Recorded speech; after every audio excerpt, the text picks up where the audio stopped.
Hey everybody, I just wanted to go over this painting. It's 4 feet by 3 feet and it's called Silencing All Tomorrows.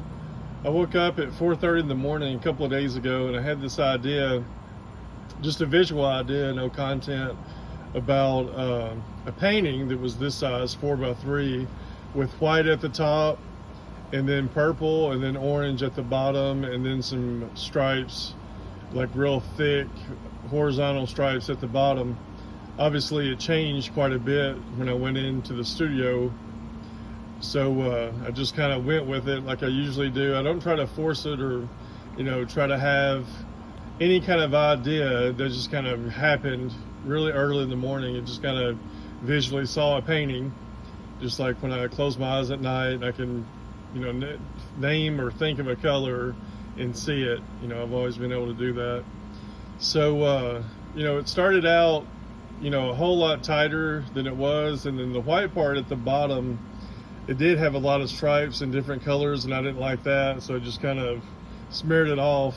And then once it was about halfway dry, I added like this white color and then this pinkish glow that's coming out from the bottom. And at the very bottom is a really dark green, like this moss green color, with a little bit of light turquoise on the right and the left side. I think really adds to the dull green. And then of course, if you have dull green and turquoise and a little bit of pink at the bottom of that, you really can't miss with that combination.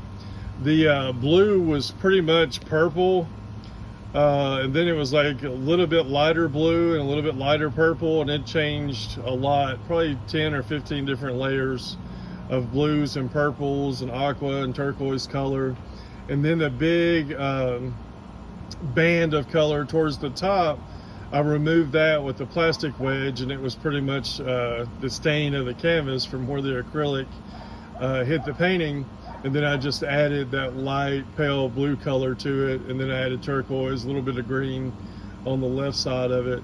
But definitely really pleased visually what it's about, what it looks like, the emotion and the atmosphere and the space that it evokes, at least to me. And I hope that you guys kind of appreciate the emotional quality and the visual quality as well. That's pretty much the basis of my paintings. I want them to be visually successful and powerful with contrast and color, space, texture, but also having an emotional connection to it, to where you look at it and you feel something. And you can kind of bring in landscape and a literal reference of fog and sunset and sky or water, or like kind of moss from a tree or flowers or whatever.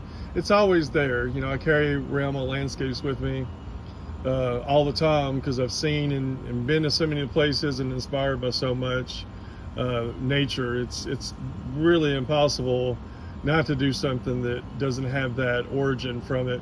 And then also listening to music, specifically Alice in Chains, just really dark, moody lyrics, but it creates such a beautiful sense, an emotion and feeling, something I can relate to. And that's kind of the epitome for art to me, is you take something that's tragic and painful and dark and maybe a little bit depressing, and then you create something beautiful from that, instead of just suffering in it all day. You take all that negative and you create something positive and beautiful. And I hope I've done that in this case. So if you're interested in purchasing this, let me know. You can come to my studio in Kingsport and check it out in person. Thanks a lot. Enjoy the day.